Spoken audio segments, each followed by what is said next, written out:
સાબરમતી જેલમાં 1 વર્ષ અગાઉ કેદીના શંકાસ્પદ મોતનો ઘટસ્ફોટ થયો। જેલના કર્મચારીના મારથી કેદીનું મોત થયું હોવાનું પોસ્ટમોર્ટમના રિપોર્ટમાં ખુલાસો થયો છે। રાણી પોલીસે અજાણ્યા જેલ કર્મી વિરુદ્ધ તપાસ શરૂ કરી છે। ઉલ્લેખનીય છે કે 26 મે 2024ના રોજ સાબરમતી જેલમાંથી કેદી અજય પરમારને બીમાર હાલતમાં સિવિલ હોસ્પિટલ લાવવામાં આવ્યો હતો, જ્યાં તેનું સારવાર દરમિયાન મોત નીપજ્યું હતું। પરિવારે જ્યારે અજય પરમારના શરીર પર મારના નિશાન જોયા તો પેનલ પીએમ પણ કરાવ્યું અને ત્યારે જ 1 વર્ષ બાદ રિપોર્ટમાં મારના કારણે મોત થયાનો પણ ખુલાસો થયો છે। ત્યારે મૃતકના પરિવારનો ન્યાયની માંગ છે।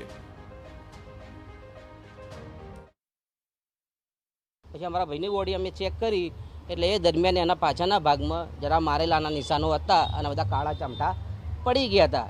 પછી એ વખતે અમે બધું સગા સંબંધીઓ આવેલા બધું મગજમાં ટેન્શનના હિસાબે અમે કશું કર્યું નહીં। પછી 2.5 મહિના પછી મારી પાસે પીએમ રિપોર્ટ આવ્યો। પીએમ રિપોર્ટની અંદર બતાવે છે કે એને 2 પાસળી ભાગી ગઈ છે, એના શરીરની અંદર 29 ઈજા બતાવે છે। પછી બધા ડૉક્ટરો સાહેબ, અમુક સંબંધીઓ ડૉક્ટર સાહેબને, બધા વકીલ સાહેબને બતાવે કે આ ભાઈ ત્યાં ગાડી એને માર મારવામાં આવ્યો છે, એના કારણે મૃત્યુ પામી છે। તો જેલમાં થયેલા કસ્ટોડિયલ ડેથ કેસમાં રાણી પોલીસે જેલમાં ફરજ બજાવતા પોલીસ કર્મીની પૂછપરછ શરૂ કરી છે। સાથે જ સીસીટીવી ફૂટેજની પણ તપાસ શરૂ કરવામાં આવી છે। આ સાથે જ અજય પરમાર જે બેરેકમાં રાખવામાં આવ્યો હતો ત્યાં હાજર કેદીઓ અને ફરજ બજાવતા જેલ સિપાહી નિવેદન લઈ મોત કેસમાં સાપરાધ મનુષ્ય વધનો ગુનો નોંધી વધુ તપાસ શરૂ કરી છે।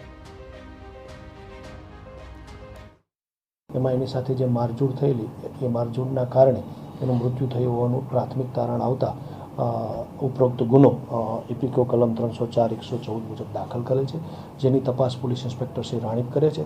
ઉપરોક્ત તપાસ દરમિયાન જે કોઈ કર્મચારી કે અન્ય કોઈ વ્યક્તિઓ દ્વારા એની સાથે ઈજાનો મારામારીના બનાવ બનેલો હોય અને જેની ઈજાના કારણે એનું મૃત્યુ થયું તેના વિરુદ્ધ કાર્યવાહી કરવામાં આવશે।